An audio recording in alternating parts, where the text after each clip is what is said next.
The streak is over. John Tonje is a star, and y'all are going to love the guest we have on today's Locked On Badgers. Let's go.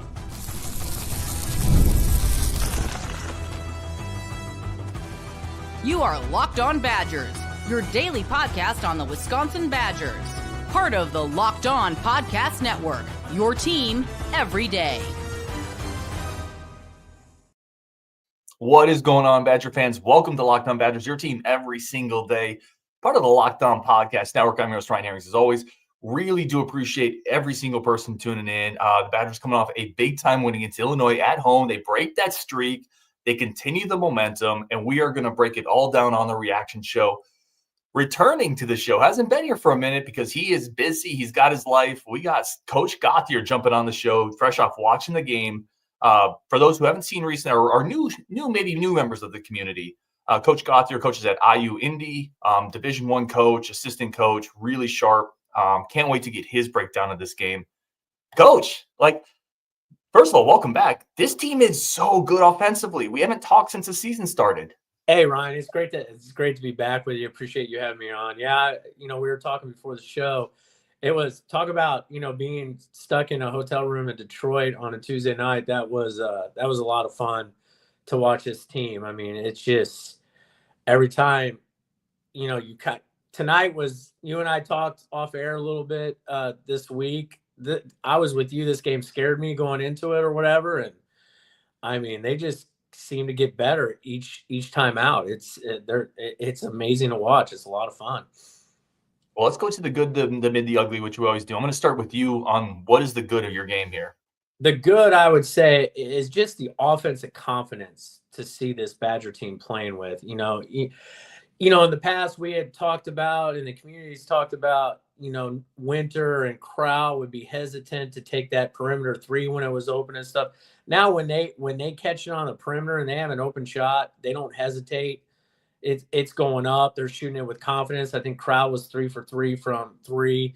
Winter was 0 for 4 from three, but he's not hesitating to shoot it. And just the ball movement, Tonje's on an epic heater.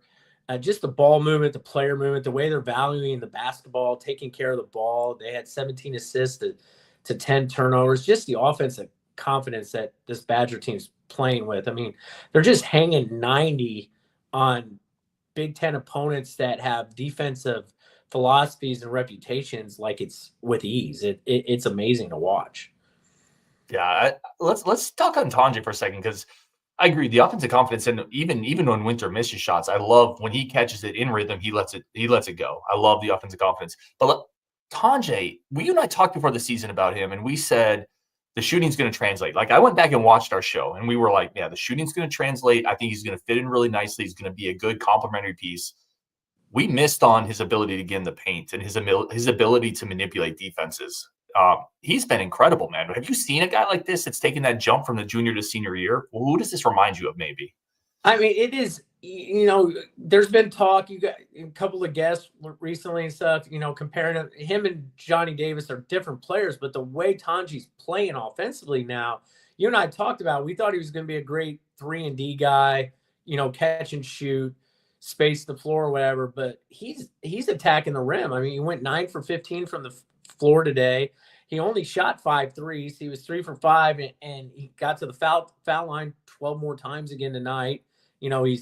He's leading the country in foul shooting, the amount that he's getting to the line and stuff. Like the way he's finishing and his explosion and his athleticism, when you and I broke him down in the preseason, and I actually graduated from the University of Missouri, so I'm a Mizzou guy by heart, and he only played 9 games for Mizzou last year, but yeah, I didn't see this, and at Colorado State, he was really good, but not the explosion and the offensive ability to attack the rim and making athletic plays in the paint and at the rim. I to be honest, I missed it. I didn't think he had it in his game. I have not seen a run like this by a Badger player, outside of the 14, 15 seasons, other than Johnny Davis, to be honest with you. And he's way more offensively efficient than Johnny was. Not as athletic and explosive going to the rim, but he's a better shooter than Johnny was.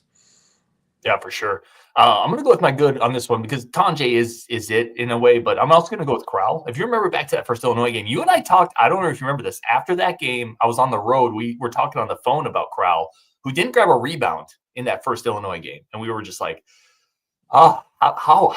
And then guard got after him. Now, granted, Illinois is down a couple guys in the front court today, or limited in the front court, but Crowl, 20 points, five assists. Like this is the type of version of Steven Crowl we talked about that is a facilitator, that moves the ball, that positionally rebounds, that's efficient. Not an easy player to replace, man. I thought Crowl had a really nice game today.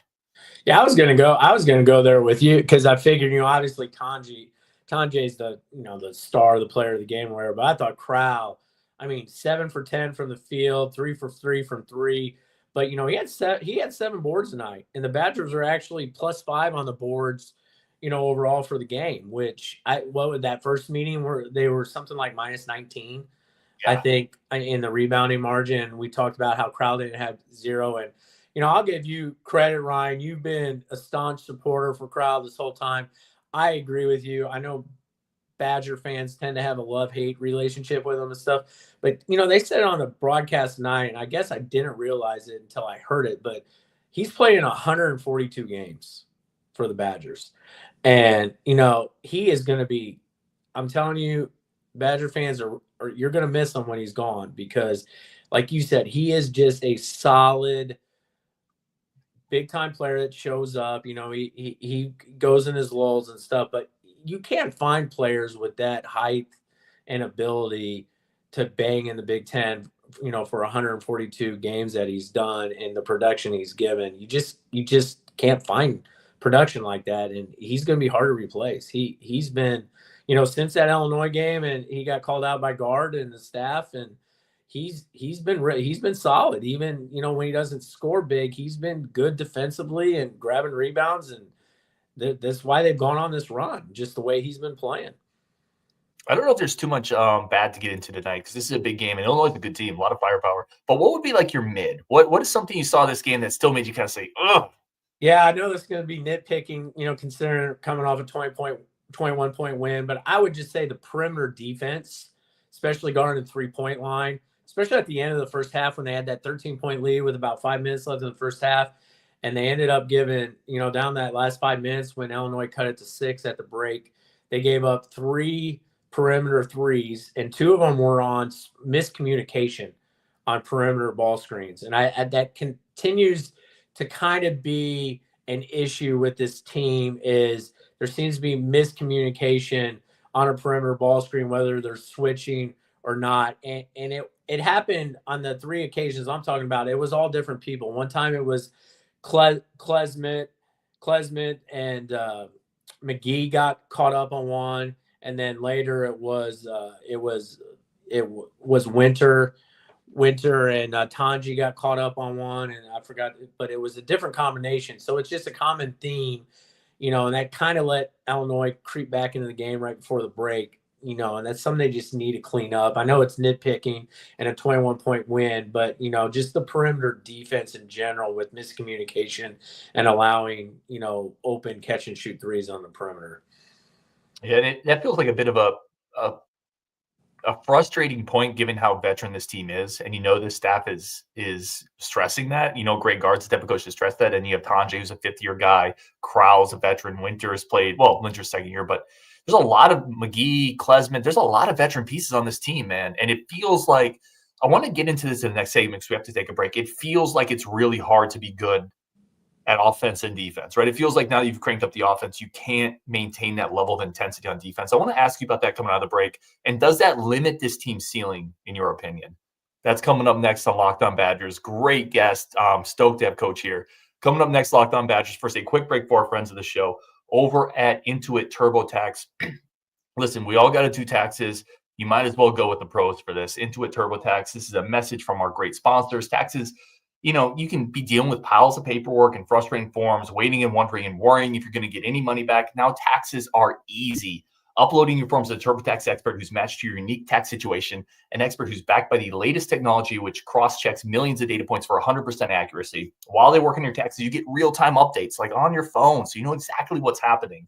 on your progress, and you get the most money back guaranteed, all while you go about the rest of your day watching the Badgers, drinking a beer, chilling out, doing whatever you got to do. No stressing, no worrying, no waiting. Now this is taxes. Intuit TurboTax. Go to an expert now on TurboTax.com. Disclaimer, only available with TurboTax Live Full Service. Real-time updates are only available on the iOS mobile app. See guarantee details at TurboTax.com/guarantee. Let's jump back into this with Coach. I want to pick him about the Badgers defense and kind of ask that question. This is something I talked about at the beginning of the year. If you're going to crank up the offense, you're going to play more possessions, you're going to hunt shots, you're going to recruit guys that are shooters and not necessarily defenders. It feels like you knew going into the year the defense would not be a consistently great unit. Does the defense worry you going into March, going into the latter part of the season? It does, in the sense, like, when you talk about what's the ceiling of this team and how far they can go, their offensive efficiency. I mean, they're top 10 in the country with offensive efficiency. And, Ken Palm does a really good job talking about offense and defensive efficiencies. And something like the last 9 out of 10 national champions have been top 20, both offensive efficiency and defense efficiency. So if you're not in that top 20 in the country defensively, you have a ceiling that you cannot get to a Final Four, and you can't win a national championship unless you can play that kind of defense. And that's the one thing that I believe limits the ceiling of this Badger team. And I know Guard's talked about it recently in some of his press conferences, how that, he's tracking their metrics and they keep on crawling up and stuff. I think if they want to get to a championship level, they have to clean up the deficiencies on defense. We talked about the miscommunication on the perimeter screens or whatever. And just in general, they kind of get into these lulls. They did it again tonight, right before the halftime, where they're just trading baskets. And, when you're in an NCAA tournament or playing for a Big Ten championship or whatever, when you had that lead, whether it's a couple possession lead or whatever, in order to extend leads, you got to get stops, and you can't just trade baskets, because, even the best offensive teams or whatever, sometimes you're going to go in that lull or have that game where shots aren't going to fall, and you're not shooting it well from three, and they rely on the 3-pointer quite a bit and stuff. So if you're not consistently have that defensive core where you're getting stops, it's going to limit to where you can go and the success you're going to have in the end. Let me hit you on the other side too. I have a question for you offensively.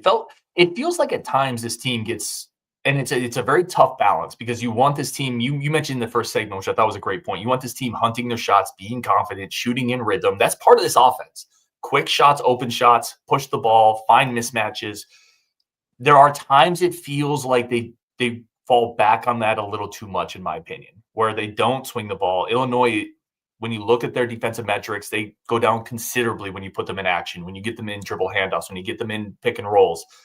Does it feel like at times we get a little shot happy, or is that just me watching it? No, I agree. I think they kind of get caught up when they get on those streaks or whatever. Because you and I have talked about it. Tonje is on an epic heater or whatever, but he will force some shots and take what coaches or, basketball fans know that are not a good shot, and right now he's making those. But, I think sometimes they get they feel themselves a little bit, and they take some quick possessions and some quick shots, that once you start getting into the grind of March and stuff, and you start getting in some of these possession by possession games, you can't afford to give away possessions, by forcing shots or having quick shots. And I think sometimes they almost heat check themselves, where they're trying something and they're not really moving the ball or running offense. The first open shot, they're kind of chucking it and stuff. So, I mean, it's working. You can't argue with their success, but as you get down the stretch and the games get bigger and stuff, things are going to tighten up, especially in March. So they're going to, that's going to be something to keep an eye on, making sure they don't get caught up in those moments where they're just giving away possessions, chucking shots or doing heat checks. I want to talk to you just a little bit more. And again, I could talk to you for hours on this, so I'm super appreciative of the time. You look at a guy like Tonje, right? And then you look at this offense in general. Tonje was a guy who was going to commit to New Mexico, and we had that comment in the chat too. Does that just kind of speak to the chaotic nature of the transfer portal? Like, it happened so fast, so quickly. Here's a guy that just about fell through the cracks. Who gets the credit for this? Is it Greg Gard? Is it Tonje? Is this just going to happen in the portal? You're just going to find these diamonds in the rough. Yeah, I mean, I think that's kind of the name of the game now. Obviously, you know, I hate to say it, but a lot of it comes down to money and resources. So that's the case. But, you know, guys like, even, you know, after the dust settled with NIL and, you know, the portal activity took place and stuff, there weren't a lot of people talking about Tonje. You know, he wasn't on any of these lists of, you know, so to your point, he kind of fell through the cracks. You and I talked about him. You know, we thought, again, space the floor, good catch and shoot, but nothing like this. And you see, you know, flipping during commercial breaks of the Badger game, watching, you know, Arizona State. Arizona State spent a lot of money bringing in a bunch of portal guys that people were high on and stuff like that. It hasn't quite worked out. Kansas, I don't know what it ended up, but, you know, I know they were down 30 in the second half at BYU. You know, our friend, you know, our friend that left the Badgers to go to KU hasn't worked out for them. And, you know, they've spent a lot of money on Hunter Dickinson and, you know, it hasn't worked out. You know, a lot of it is, Ryan, you know, it's just, you're kind of guessing, you think it's good fits, but a lot of it's chemistry or fit or play style that the staffs are trying to do their best, trying to bring in the most talent that they can. But sometimes those pieces fit and sometimes they don't. And what Tonje's brought in, he was a perfect fit. As bad it was to lose Store, Tonje was better for the staff in this program and this team. He was exactly what they were missing or looking for. And so it turned out to be addition by subtraction. And, you know, going into it, nobody in the country would have said, you know, Tonje for Store would be a benefit for Wisconsin. Yeah, no, it's wild. And then you, on top of that, you lost Hepburn. And I want to ping you on kind of your thoughts on what this team would look like with more of a traditional point guard, a couple different schools of thoughts there. I also want to give people opportunity. Not often we are able to get a D1 coach on the show. So if you have questions about this team or some, you know, X's and O's stuff, throw it in the chat. We'll try to get to some of it if you have it. I want to ask you this, man. I've said a couple times, I think if you had Hepburn was able to stay around, I think this offense would be even more lethal. People have also said this offense would have more of a ball stopper. Like, maybe the key to this offense is that free-flowing nature. I think Hepburn would get in the paint and distribute to everybody like crazy because he hasn't had shooting like this. I'm curious, like, does this team work better with it Hepburn, or is Klesmit kind of running the quasi-point ideal for this? You know, that's a fascinating, great question. You and I have talked about it. I think Hepburn, especially if you surround him with the offensive players and talent this team has, you know, Chucky is a pure point guard. Now I can buy people's arguments. Would he be a ball stopper? You know, because the ball tended to stick with him, or they'd get late in shot clock situations. But to be fair to Chucky and stuff, Guard and the staff, they ran a little different offense last year than they did with Chucky. So how would Chucky's game fit in with the spacing and the style of offense that they're running now? You know, him being a pure point guard, you surround him with his ability to create and get in the paint, surrounded by all the shooters they have now.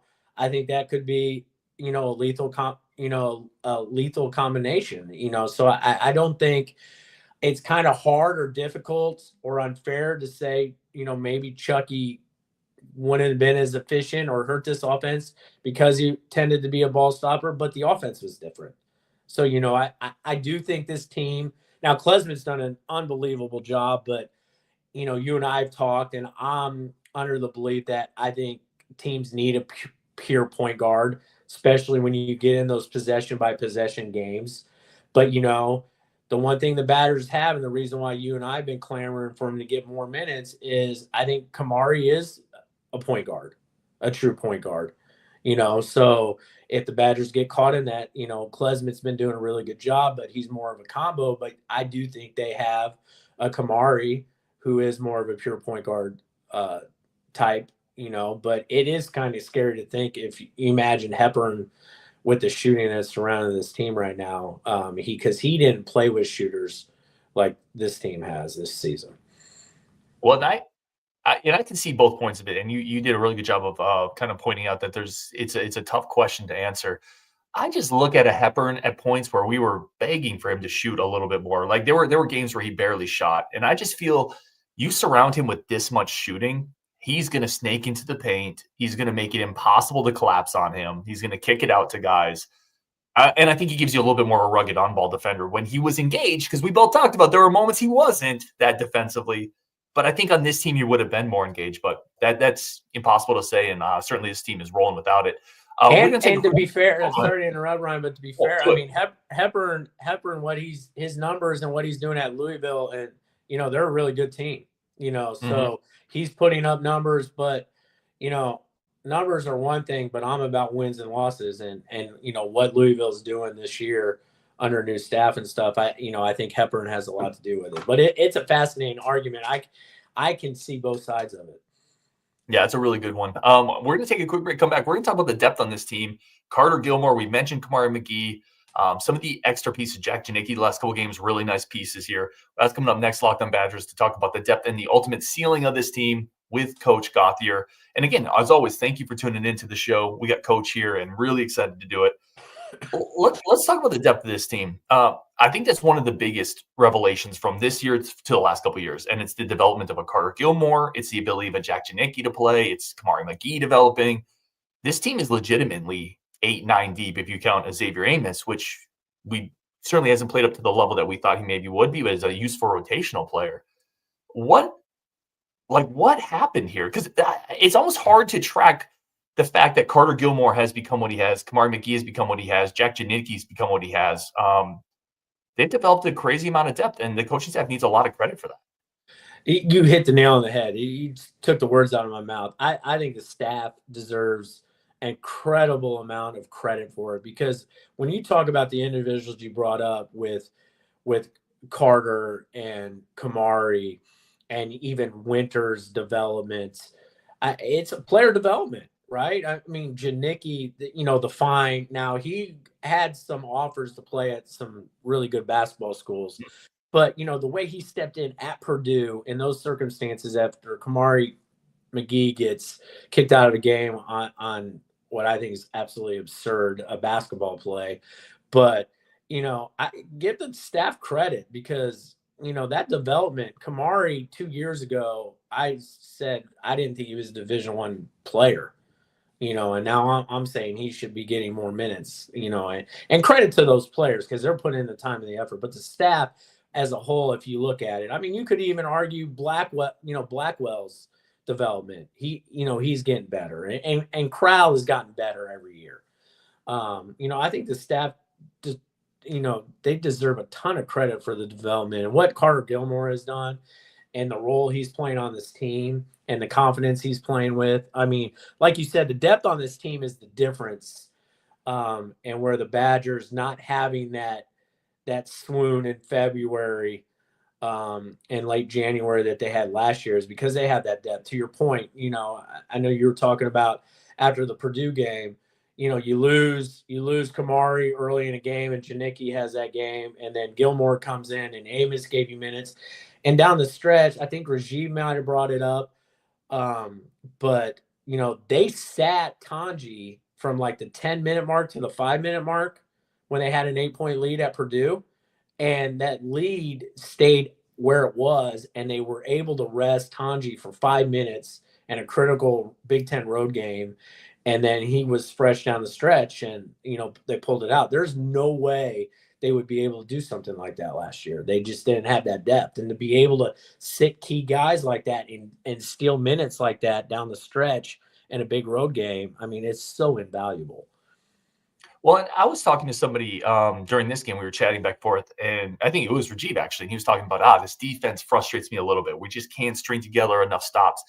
And I'm like, yes, At times 100% true. That's kind of who we are. But conversely, imagine being on the other side of that, trying to get 2 or 3 stops in a row to catch up to this Badgers team. I mean, I imagine being a fan of Purdue, Illinois, Iowa, and just watching Tonje go nuclear, and then he skips it to Crowl for a 3, and then Klesman comes in, and then some guy you've never heard of, Jack Janicki, comes in and dishes it. Like, this team is so good offensively that I don't know how you game plan to stop them, Coach. Well, that's great. Don't forget, Ryan, I mean, we're not that far removed from watching basically every Badger game for the last 2 years, where that 5 to 6 minute span in a game where they didn't score a basket. Just think about that. I mean, we were talking about that, a few months ago, like how they would just go in these droughts, and now, they're hanging 94 on teams. It's like, this is not your grandfather's Wisconsin anymore. Because, we would talk about, you would just wait for that 5 or 6 minute drought where they didn't, or, the NIT championship game, what was it, 8.5, 9 minutes they went without a basket. Tyler just put in the chat one of my favorite sayings: confidence is a hell of a drug. And I'll tell you what, that's what it's a best way to sum up this team right now, what they're doing offensively. Well, and another one that's really good here from Gabe Ramos: developing depth beats buying depth. Like, these are culture guys. Absolutely. Because no matter what, even the schools that have the most NIL resources out there and stuff, you're not going to be able to solely do it on NIL. If you want to build a culture and you want to build a program, you're going to have to still develop players and talent. Now, that talent might come, maybe not from the high school ranks as much as it did in the past, but you're still, if you want to build a true program, you're going to have to develop talent. And, this guard and staff are doing a great job doing that and keeping some of their guys. And now they're supplementing them with, players from the portal. They've had a couple of hits the last couple of years.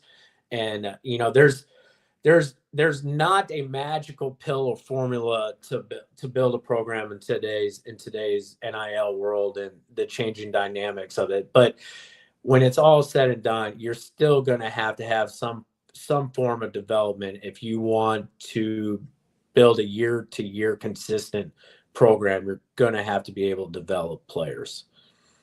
Well, let me ask you this, because you're a guy who deals with culture all the time, building a team, being in a locker room. I feel like and I've said this before, but I've never got your take on this specifically. I feel like in the portal era, in the NIL era, in the transfer era, in this entire era, building culture is more important than ever. And developing that depth helps you maintain your culture year after year. And I think Guard has done a really good job of that. I think that's what some of the bigger programs miss or struggle with. They buy the players, but to your point, you just kind of said, you can't just buy those guys. You have to build depth. And when you build depth, you build culture, in my opinion. Absolutely right. And another thing that culture fits into is roles. So like when you build a culture and everybody knows the culture and the roles of the program, the roles of certain players and stuff, to your point, Ryan, if you're just buying players, and there's a lot of cases out there in the country the last couple of years, you're bringing in the best talent. Well, guess what? Only 5 guys can play, which is difficult. On top of that, there's only one basketball. So if you bring in 5 of the most talented guys that are used to being the man wherever they came from or having the ball in their hands or whatever, that's where you see these teams that are bringing in a lot of talent, or, they love the players that they brought in, but it just it doesn't work, whether it's from a chemistry or a culture standpoint, because like you said, player development, culture, and roles fit into that. And to be a successful basketball team, everybody's got to understand and play to their role. And when you bring in the best of the best and you only can play 5 of them and there's only one basketball out there, that's where it can get really tricky. And don't forget, when you're starting talking about playing people and paying people and NIL and stuff, there's no secrets in that locker room.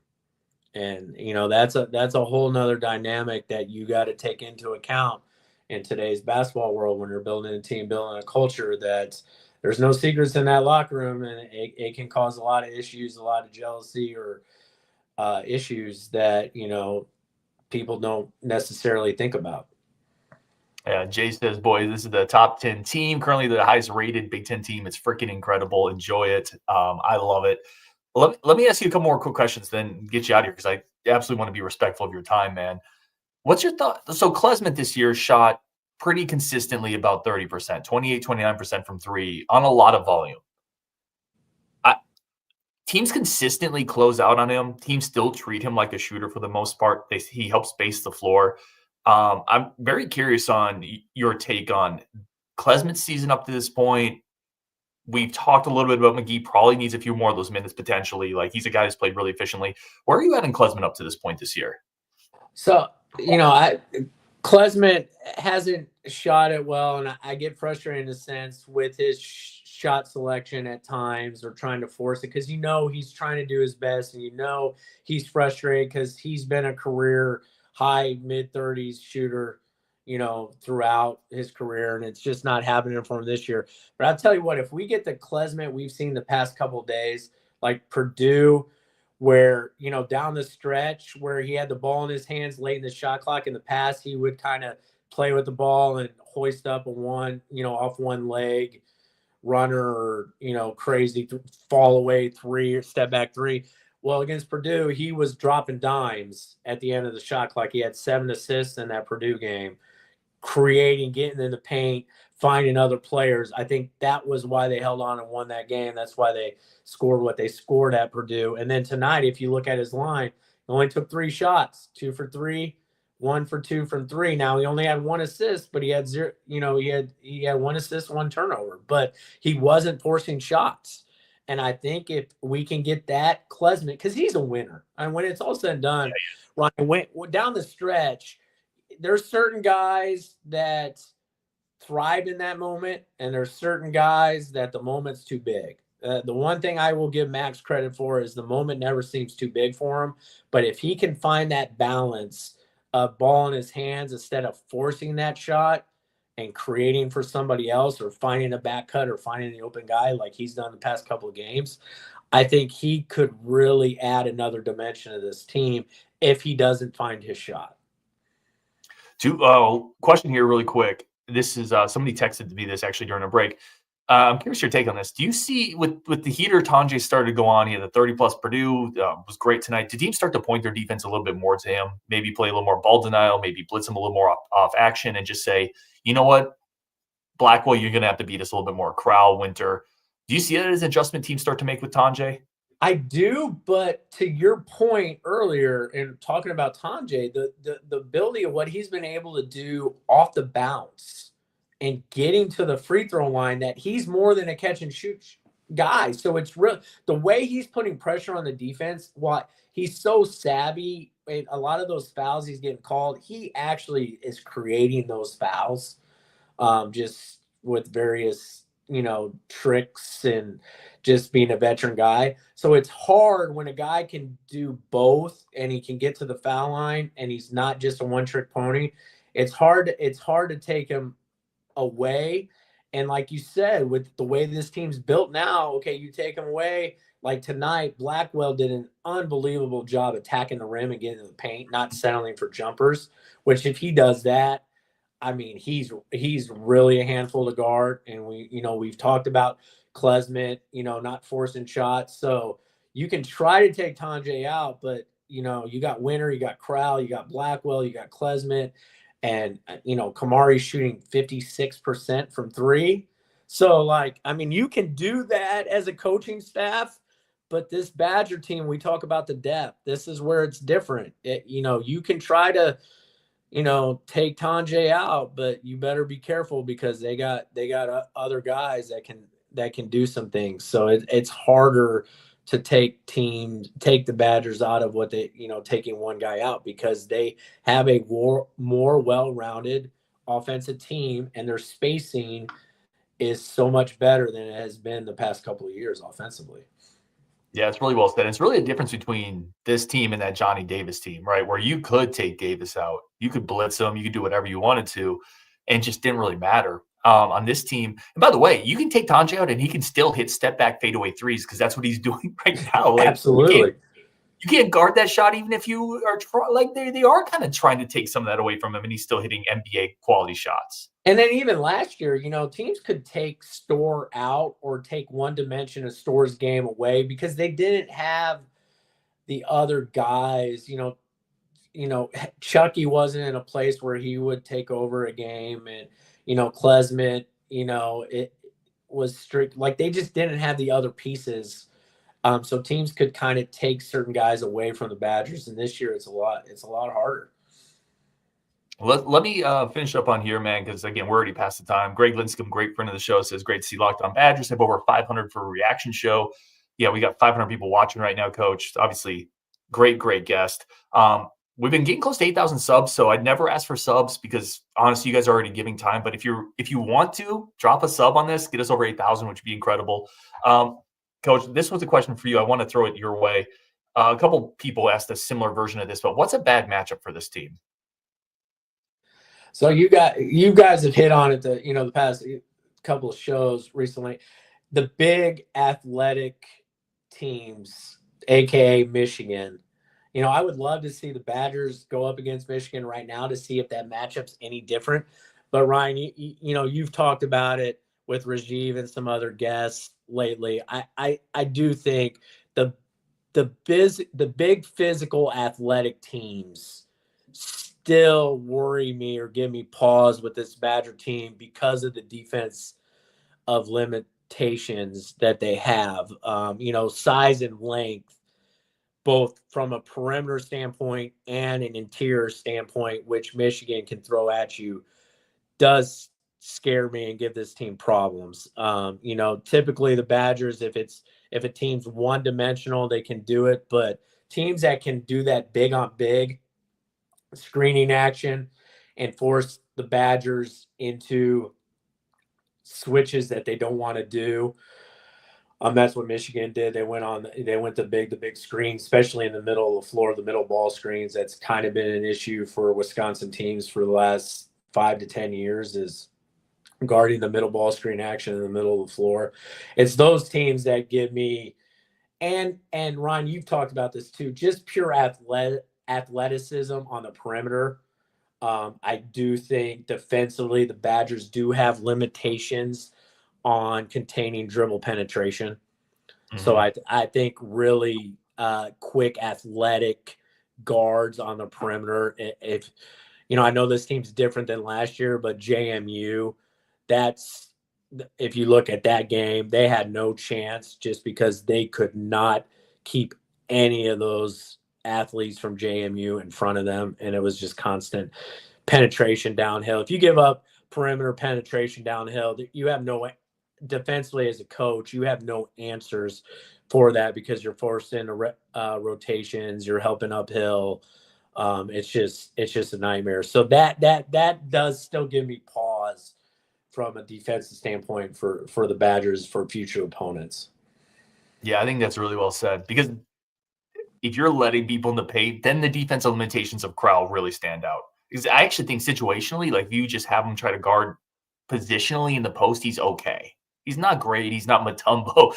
He's not Ethan Happ, but he's okay. But when you start getting guards coming downhill, Crowl's just not the guy that's going to deter them at the rim. It just is what it is. Absolutely. And you and I talked about, we were texting back and forth the Purdue game.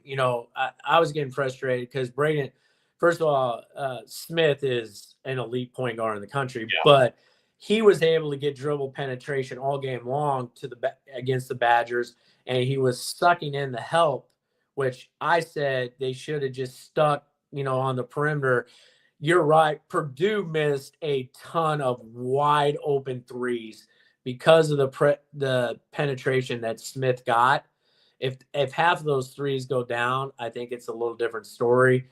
And, we might be saying something a little differently defensively. So I think that, that dribble penetration leading, putting you in the rotations and forcing help, I think that is a concern for the Badgers on the defensive end. He is Coach Gauthier. Really do appreciate the time and the insight as always, bringing really, really good stuff to the show.